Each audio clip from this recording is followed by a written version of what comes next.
Hello my YouTube family, good morning, सुप्रभात, नमस्कार। एक नए व्लॉग में आपका बहुत बहुत स्वागत है।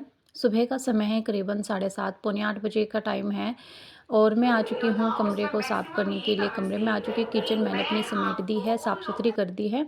और उसके बाद मेरा जो बाकी का काम है, बचा हुआ काम होता है, जैसे कि बिस्तर वगैरह झाड़ना, चादरें वगैरह झाड़ना, ये सारे काम मेरे अभी बाकी हैं। तो ये मैं अपने काम अब करूँगी और आपके साथ शेयर करूँगी। फ्रेंड, आपसे रिक्वेस्ट करती हूँ कि अगर आप मेरे चैनल पे पहली बार आए तो चैनल को मेरे सब्सक्राइब कर कीजिएगा। अगर आपको मेरी वीडियो देखना अच्छा लगता है तो प्लीज़ कमेंट भी कीजिएगा और ज़्यादा से ज़्यादा शेयर कीजिएगा वीडियोज़ को, क्योंकि मुझे आपके प्यार की, आपके साथ की, सपोर्ट की बहुत ही ज़्यादा ज़रूरत है। तो यहाँ पे मैं आ गई थी रूम में।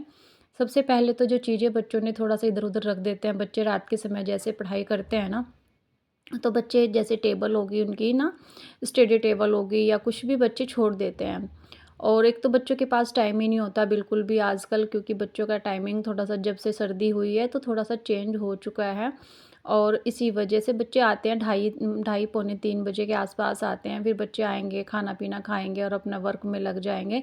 यहाँ तक कि बच्चों को खेलने का भी समय नहीं मिल पा रहा है, क्योंकि बच्चों की पढ़ाई ज़रूरी है। हल्का-फुल्का बच्चे अगर टीवी देख लेते हैं, वो भी खाना खाते हुए, तो इतना ही उनको टाइम मिलता है बस टीवी देखने का, हल्का-फुल्का जब वो खाना खाते हैं। तो जी चलिए, क्या कर सकते हैं, बच्चों की स्टडी बहुत ज़्यादा ज़रूरी है। और यहाँ पे मैं लगी थी अपने मॉर्निंग का समय है तो आप समझ ही सकते हैं, चीज़ें इधर-उधर हो जाती है नाइट में। जब नाइट में हम थोड़ा-सा बैठते हैं बच्चों के पास में भी, तो वो सारी चीज़ें उनकी जगह पे पहुँचाने में टाइम लगता है। और अगर हम पूरी एनर्जी के साथ में, पूरे मन के साथ में अपने घर के कामों को करते हैं ना, तो ज़्यादा टाइम लगता भी नहीं है। और एक टाइम टेबल लेके चलते हैं माइंड में कि हाँ, उतने बजे तक हमें अपने घर की क्लीनिंग करनी है, तो आराम से ईज़ी हो जाता है, मतलब सारे काम हमारे अच्छे से हो ही जाते हैं। तो अब यहाँ पे मैंने अपनी, देख सकते हैं आप, बेडशीट वगैरह अपनी बेड की, और ये मेरी जो चारपाई है उसकी मैंने झाड़ के अच्छे से बिछा दी है। अभी मैं धोऊँगी नहीं इसको, क्योंकि मैंने अभी चेंज की थी 2 दिन पहले ही। तो एक तो गरम है और रोज़-रोज़ ना धोई भी नहीं जाती, काफ़ी मोटी-मोटी होती है गरम बेडशीट, तो उनको धोने 8 दिन तो मैं बिछा के रखती हूँ। बस बच्चे ज़्यादा यहाँ पे बैठ के पढ़ाई करते हैं, खाना खा लेते हैं बच्चे, तो यहाँ पे बस मेरा जो है सोफ़े के कवर है वो मैंने झाड़ दिया अच्छे से। टेबल है वो भी मैंने अच्छे से कर दिया, रिमोट वगैरह मैं यहीं पे रखती हूँ। और उसके बाद मैं आ गई थी दूसरे वाले रूम में, क्योंकि दूसरे वाले रूम में हम लोग सोते हैं, उधर बच्चे पढ़ाई करते हैं। तो यहाँ पे हम सोते हैं, तो तो ये वाला बेड भी थोड़ा-सा हो ही जाता है। बच्चे स्कूल जा चुके हैं और यहाँ पे राइडर आ चुके हैं अंदर। तो मैं जो मेरे बेड है ना, इसको भी मैं झाड़ के अच्छे से सेट कर दूँगी, क्योंकि बेड हो गया या चारपाई वगैरह होगी, जब तक इनको ना झाड़े ना, तो घर के जो फैलावा सा फैला रहता है वो अच्छा भी नहीं लगता। तो किचन तो मैंने साफ़ सुथरी कर दी है। और मैंने अपना टारगेट बना रखा है कि सुबह का जो काम है, वैसे तो मैं 5:30 बजे उठ जाती हूँ, पर वही है, घर के काम में तो वही 6 बजे से मैं लगती हूँ, क्योंकि बच्चों का टाइमिंग जैसे कि मैंने आपको बताया है चेंज हो चुका है, इसी वजह से। तो 2 घंटे में आराम से घर की साफ़-सफ़ाई, क्लीनिंग हो ही जाती है। कोशिश मैं करती हूँ ज़्यादा से ज़्यादा फ़ास्ट करने की, और अच्छे से चीज़ों को करने में भी टाइम लगता है। ये नहीं कि हाँ भई, हम डस्टिंग ना करें, रोज़ डस्टिंग करनी पड़ती है, सर्दी हो चाहे गर्मी, धूल तो बेड पे होगी। और या सोफ़े के जो होते हैं लकड़ी वाला एरिया, उस पे भी लग दिखती है, और दिखती है तो फिर वो साफ़ करनी पड़ती है, नहीं तो गंदा लगता है घर दिखने में। तो इस वाले रूम के जितने भी वो थी, रज़ाई थी और कंबल थे, वो मैंने फ़ोल्ड करके अभी बाहर की साइड में कुर्सी रखी हुई है, तो मैंने वहाँ पे रख दिया है। क्योंकि नीचे भी नहीं डाल सकते, रोज़-रोज़ ना कवर भी नहीं धोए जाते भई, ठंडा भी है और सूखते भी नहीं है फिर ना।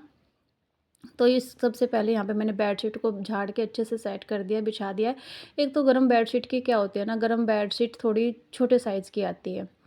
तो इसी वजह से उसको बिछाने में, उसको एडजस्ट करने में थोड़ा-सा टाइम लगता है, पूरे बेड पे ही आती है बस वो। तो यहाँ पे मैंने रज़ाई वगैरह फिर दोबारा से रख दी थी उसको, और आ गई थी मैं झाड़ू लेके इस वाले रूम में। तो इस वाले रूम से ही सबसे पहले मैं निकालती हूँ झाड़ू, और अच्छे से निकालना पड़ता है, क्योंकि समझ सकते हैं बच्चे जहाँ पे बैठ के पढ़ाई करते हैं, तो वहाँ पे बच्चे कितना कागज़ वगैरह, पेंसिल के छिलके छोड़ देते हैं। छोटा बेटा ज़्यादा करता है, अभी छोटा भी है, छोटा भी नहीं है, 9 साल का है, पर वही है ना, बच्चों को समझा लो कितना भी, बच्चे नहीं मानते।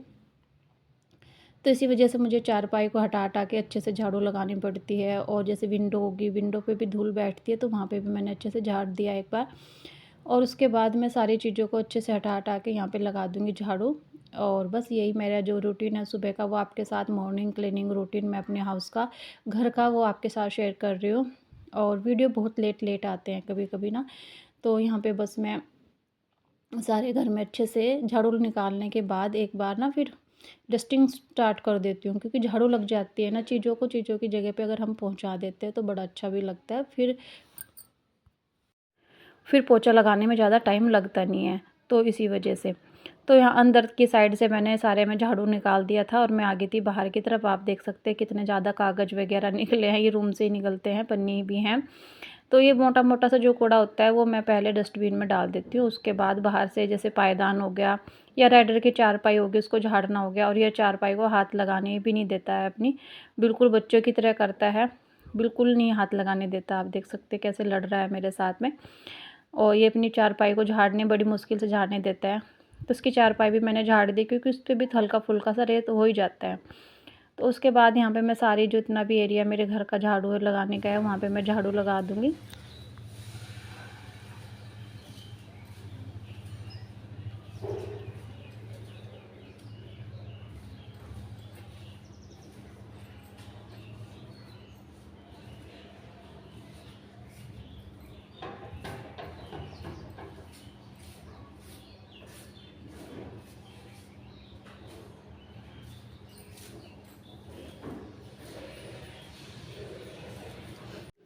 तो जी आप देख सकते हैं सारे घर में झाड़ू लगाने के बाद मैं अंदर गई, वॉश बेसिन साफ़ किया मैंने और मैंने फिर उसके बाद जितना भी मुझे झाड़ना था, डस्टिंग करनी थी, टीवी हो गया और जी बेड का सिरहाना हो गया, सोफ़े के कवर हो गया, विंडो वगैरह पे भी अच्छे से, दरवाजे हो गए, उन पे सब पे मैंने कपड़ा अपना अच्छे से लगा दिया है।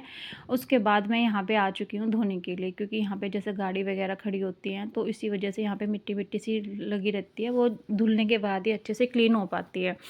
तो मैंने धोने के बाद जितने भी कपड़े थे, बच्चों के धोने के थे कपड़े, वो मैंने यहाँ पे सर्फ़ के पानी में भिगो दिए। जब तक मैं पोछा लगाऊंगी ना, तब तक इनका जितना भी मैल वगैरह होता है वो आराम से गल जाएगा, मतलब ना जल्दी ईजी से फिर धुल जाते हैं फिर बच्चे सॉरी कपड़े। तो यहाँ पे मैंने कपड़े धोने के बाद मैं आ चुकी हूँ ऊपर कपड़े लेकर। तो यहाँ पे मैं नहा भी चुकी हूँ, मतलब आराम से मेरा काम निमट चुका है। जो मॉर्निंग की क्लीनिंग रूटीन होती है वो मैंने आपके साथ शेयर की है, डेली की होती है ऐसे। तो ये बस यहाँ पे मेरे कपड़े फैले, मतलब फैलने रह गए थे, तो उनको भी मैं डाल दूँगी। धूप आजकल अच्छी सी मतलब निकल रखी है, तो इसीलिए मैंने हाथ से ही वॉश कर दिए हैं कपड़े। कोशिश मेरी यही रहती है कि मैं हाथ से कपड़े धो दूँ, मशीन का ज़्यादा से ज़्यादा मतलब इस्तेमाल करूँ। हाँ, आगे जैसे बहुत ज़्यादा सर्दी होगी ना, तब तो वही यूज़ करना पड़ता है, क्योंकि फिर सूखने में दिक्कत होती है। ज़्यादा मोटे-मोटे कपड़े भी नहीं थे, इसलिए मैंने हाथ से ही कपड़े धो दिए हैं सारे, और सुखाए भी नहीं है मैंने मशीन में। तो सारे कपड़े मैं ऐसे निचोड़ निचोड़ के डाल दूँगी और बस यहाँ तक। उसके बाद मेरा नाश्ता रह जाएगा, दिया जलाऊँगी पहले नीचे जाके, और दिया जलाने के बाद मैं करूँगी अपना नाश्ता पानी। तो ये यहाँ पे मैं आ चुकी हूँ। फिर उसके बाद उसके बाद आप देख सकते हैं मैं रेडी भी हो चुकी हूँ, और मैं करूँगी अब नाश्ता। और इस वीडियो को यहीं पे करूँगी मैं एंड। कल फिर मिलूँगी मैं आपसे एक और नई वीडियो के साथ में। अगर आपको मेरी वीडियो अच्छी लगी है तो प्लीज़ आप अपना प्यार, अपना सपोर्ट बनाए रखना।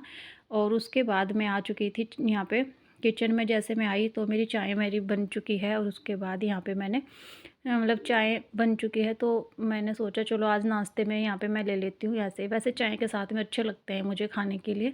अब मैंने इस पे नींबू भी निचोड़ दिया, नमक डाल दिया, पता नहीं मतलब अच्छे, मतलब ना होता है कि नींबू के साथ में, जैसे चाय के साथ में नींबू की चीज़ खानी नहीं चाहिए, पर मुझे मेरा मन था।